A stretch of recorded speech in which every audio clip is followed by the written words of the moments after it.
This is BTV. Companies try to aim for stock symbols that reflect their companies. In St Andrew Goldfields' case, their SAS symbol also stands for their motto, simply achieving success. That got us curious, so we headed up to Northern Ontario to investigate in the middle of the winter.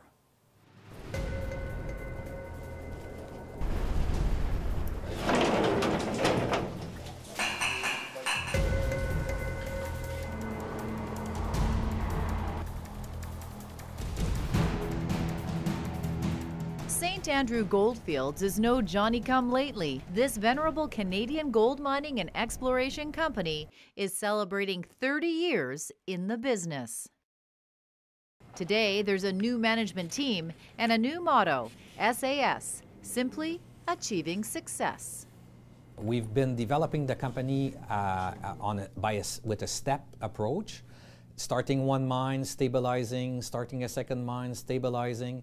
Now that we have reached the 100,000 ounces, we're stabilizing our existing producing mines, and we're preparing the next one for production. What I like about St Andrew Goldfields is, first of all, low level of political risk operating in Ontario. They acquired a high level of infrastructure. This was a past producing mine that had been shut down, so it didn't require a massive capital investment to get this restarted. The company has an extensive land package along the Porcupine-Destor Fault Zone in the Timmins Mining District.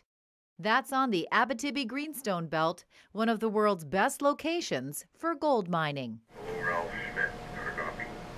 SAS reopened and now operates the Holt, Holloway, and Hislop mines.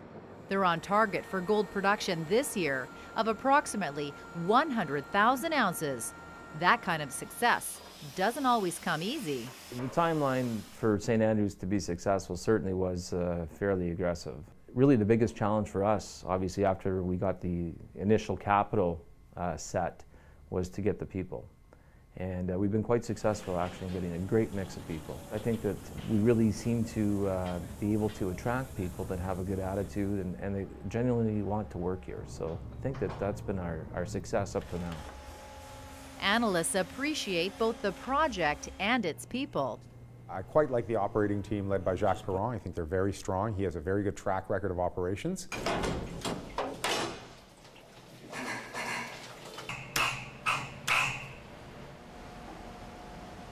Last year, St Andrew set record production levels as it continued to grow its resource. Plus, it advanced its Taylor project through pre-feasibility stage with bulk sampling and engineering studies.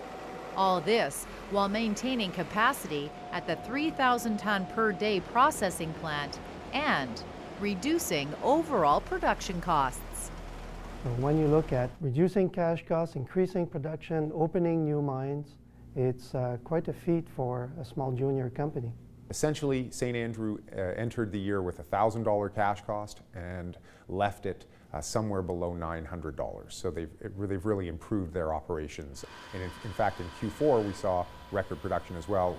Plan the mine and mine the plan. So if you have a good idea of what you want to do and you execute the plan well, you should reap the rewards. So instead of just being reaction planning, we're actually doing proper planning. St Andrew's updated and automated mill gives the company an edge over their peers in the Timmins camp.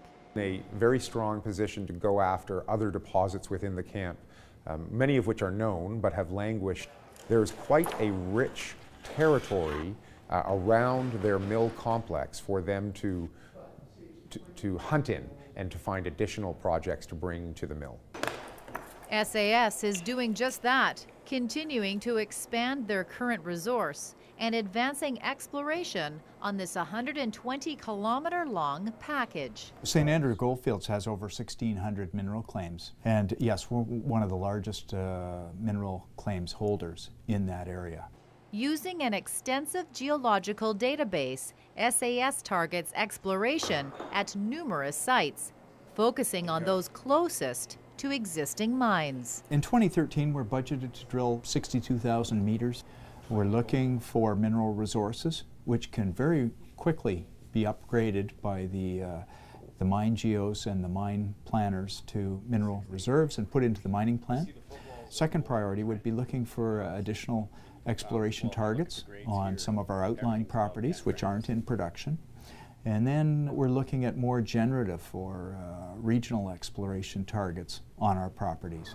SAS's goals include continued growth by putting the Taylor project into production by 2014 and by strategic acquisitions. A strong cash flow also helps and makes many things possible. In the last half of 2012, we're in a net cash flow positive position, and it's a luxury that we have for a small cap company.